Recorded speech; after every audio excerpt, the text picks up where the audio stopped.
अब मान लीजिए शंकराचार्य जी को अपमान कर रही है और फिर इनसे क्या उम्मीद करोगे? क्या हम और आपकी किसी की हैसियत है कि पूजनीय शंकराचार्य जी के खिलाफ कुछ बोलते हैं? इन दिनों देश में सियासत के साथ साथ शंकराचार्य का मुद्दा भी हॉट टॉपिक बन चुका है, जिसको लेकर अभी 2 दिन पहले उत्तर प्रदेश के मुख्यमंत्री योगी आदित्यनाथ ने शंकराचार्य अवमुक्तेश्वरानंद पर निशाना साधा था। तो अब समाजवादी पार्टी प्रमुख अखिलेश यादव ने शंकराचार्य का साथ देते हुए बीजेपी पर हमला बोला है। अखिलेश यादव ने आरोप लगाया कि शंकराचार्य अवमुक्तेश्वरानंद का अपमान किया जा रहा है और पूछा कि क्या इसके लिए कोई नया कानून लाया जाएगा। समाजवादी पार्टी के चीफ अखिलेश यादव ने लखनऊ में बीजेपी पर तीखा हमला बोला।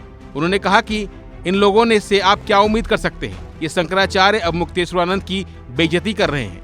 हमारी औकात नहीं कि हम शंकराचार्य के खिलाफ कुछ कह सके। साथ ही उन्होंने कहा कि पीडीए शंकराचार्य के साथ है। आप भी सुनिए अखिलेश यादव ने क्या कुछ कि डेमोक्रेसी के बारे में डेमोक्रेसी की जो डिफाइन करते हैं, डेफिनेशन हम लोग कभी कभी देते हैं, गवर्नमेंट की डेफिनेशन जब देते हैं हम लोग, तो हम लोग अब्राहम लिंकन की वो बातें याद रखते हैं और करते हैं कि democracy of the people, by the people और फॉर द पीपल, यही हमारा पीडीए है। हम सब पीडीए के लोग पीडीए के साथ आकर के, पीडीए की सरकार बना करके सामाजिक न्याय के साथ साथ सामाजिक न्याय के राज की स्थापना का काम आगे बढ़ाने का काम करेंगे। कुछ लोग तो ऐसे हैं जो अब हमारे पूजनीय शंकराचार्य जी को भी अपमानित कर रहे हैं।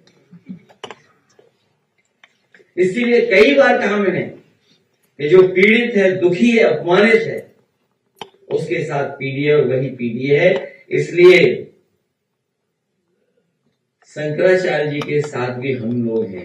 और फिर इनसे क्या उम्मीद करोगे? अब मान लीजिए शंकराचार्य जी को अपमान कर रही है, क्या इसके लिए भी नया कानून लाओगे आप? किसको नहीं दिखाई दे रहा है कि शंकराचार्य जी को खुलेआम अपमानित कर रहे हैं? बताइए आप। क्या हम और आपकी किसी की हैसियत है कि पूजनीय शंकराचार्य जी के खिलाफ कुछ बोलते हैं? वहीं से पहले समाजवादी पार्टी के राष्ट्रीय अध्यक्ष अखिलेश यादव ने विधानसभा में शंकराचार्य को लेकर मुख्यमंत्री योगी आदित्यनाथ द्वारा दिए गए बयान पर तीखी प्रतिक्रिया दी थी। अखिलेश यादव ने सोशल मीडिया और सार्वजनिक बयान के जरिए कहा था कि परम पूज्य शंकराचार्य के बारे में अपमानजनक शब्दों का इस्तेमाल करना शाब्दिक हिंसा है और यह पाप की श्रेणी में आता है। उन्होंने आरोप लगाया कि ऐसे बयान न केवल धार्मिक भावनाओं को ठेस पहुंचाते हैं बल्कि राजनीतिक अहंकार को भी दर्शाते हैं। फिलहाल के लिए बस इतना ही। बाकी अपडेट बने रहिए वन इंडिया हिंदी के साथ। Subscribe to One India and never miss an update. Download the One India app now.